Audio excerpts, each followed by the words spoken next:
តសួស្តីគ្នាយើងថ្ងៃនេះគឺថាយើងមានអកូនតម្លៃធូខ្លាំងមែនទែនថ្ងៃយកមកលក់ជូនអ្នកគ្នាថ្ងៃអកូននេះគឺតម្លៃតែ 25,000 ទេអ្នកគ្នាមាន up level 2ដើមអញ្ចឹងហើយនឹងស្នប់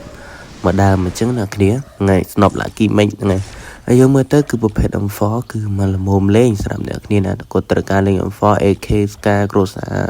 Pharma អីគឺមកស្អាតអ្នកគ្នាមកស្អាតធានាជូនមកដល់អញ្ចឹងហ្នឹងហើយសម្រាប់អ្នកគ្នាណាគាត់ត្រូវការចង់លក់ប្រញាប់លុយអាចឆាតមកខ្ញុំបានណាអ្នកគ្នាណាឆាតតាម TikTok ក៏បានហ្នឹងហើយ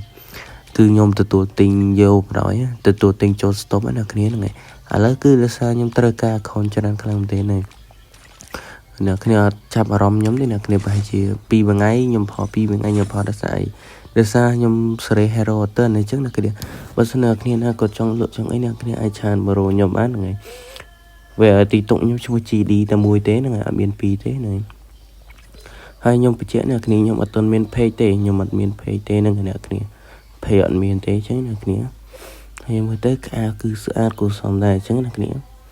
ណាចង់បានឆាតមកណាអ្នកគ្នាហ្នឹងហើយអញ្ចឹងយើងមើលទៅអ្នកគ្នាប្រភេទខោអាវគឺមកល្មមខោអាវនេះគឺល្មមលេងខោអាវនេះអញ្ចឹងអ្នកគ្នាស្អាតដល់ខោនេះហ្នឹងហើយតម្លៃ 25,000 តែស្អាតខ្លាំងមែនទែនណាគ្នាក្អាវអញ្ចឹងមានច្រើនតែគឺយើងមានតែប៉ុណ្្នឹងទេអ្នកគ្នាចាំជួបគ្នាវីដេអូក្រោយណា